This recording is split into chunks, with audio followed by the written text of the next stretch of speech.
ស្រីបូតូណាឥឡូវយើងមកដោះស្រាយសមីការតទៀតណាគឺជាសមីការថ្នាក់ទី7ខ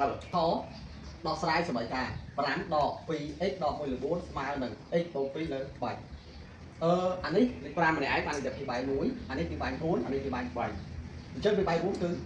12ណាបាទគឺដោះស្រាយសមីការយើងត្រូវតម្រូវពីបាយទៅណាបាទអញ្ចឹងដោយសារពីបាយរួម12អញ្ចឹងកន្លែងលេខ5យើងអាចសេធ្វើជា5លើយើងដាក់12មកបាទ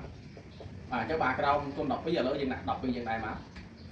ហើយដកឲ្យបាទគឺ 2x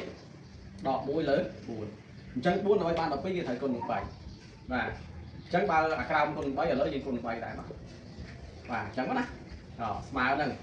អានេះ3អានេះគឺ x បូកឲ្យ2អញ្ចឹង3ដើម្បីចេញ12គេគុណថែម4បាទគុណ4ណាហើយបាទក្រោមគុណ4លើគុណ4ដូចគ្នាបន្ទាប់មកយើងឃើញថាភាគបាយមាន12ដូចគ្នាហើយអញ្ចឹងកាលណាភាគបាយ12ដូចគ្នាយើងត្រូវលុបភាគបាយចោលណាយើងលុបចោលមកចឹងយើងគុណ5 2ដង10 0ត្រា1អញ្ចឹងបាន60ណាដកអានេះយើងសេរី3មុនមក3កតា 2x ដក1ស្មើសេរី4មុនមកយើងបាន x បូកឲ្យ2តោះមកយើងគុណពលាតអានេះយើងដក3គុណឲ្យ2យើងបានដក 6x ដកគុណដកចេញបូក3ស្មើ4គុណ x យើងបាន 4x 4 2ដង8បាយយើងគុណពលាតចឹងមកបន្ទាប់មកអានេះយើងអត់មានបូកដកយើងសេរីមុនមក 6x អានេះ60ថែម3យើងបាន63ស្មើឲ្យគឺ 4x បូកឲ្យ8បន្ទាប់មកយើងត្រូវលើកតួណាដែលមានអញ្ញត្តិមកអង្គទី1តួណាមានអញ្ញត្តិបោះទៅអង្គទី2កនេះឲ្យអង្គទី1កនេះឲ្យអង្គទី2ណាអញ្ចឹងពេលលើកមកឆ្លងកាត់សញ្ញាស្មើត្រូវដូរសញ្ញានេះគឺយើងសរសេរដដែលគឺយើងបានដក 6x អានេះលេខ 4x លើកមកបានដក 4x បាទស្មើ8អានេះ63បោះយើងបានដក63បាទអញ្ចឹងមកយើងបានដក10x ស្មើ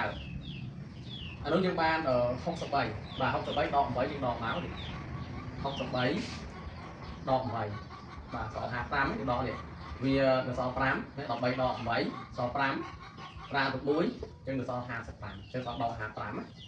បាទអញ្ចឹងអនឡាញគេរក x មកបាទអញ្ចឹងគឺនាំឲ្យ x នេះគឺស្មើដក55លើដក10អញ្ចឹងបាទហ្នឹងណាអញ្ចឹងដកយើងសម្រួលចោលមកបាទដកសម្រួលចោលអានេះយើងអាចសេចេះ5គុណ11លើ5គុណឲ្យ2ហើយយើងសម្រួល5ចោលអញ្ចឹងសម្រួល5ចោលចម្លើយមួយយើងគឺ11លើ2បាទអញ្ចឹងឆ្នៃខ្លួនឯងណា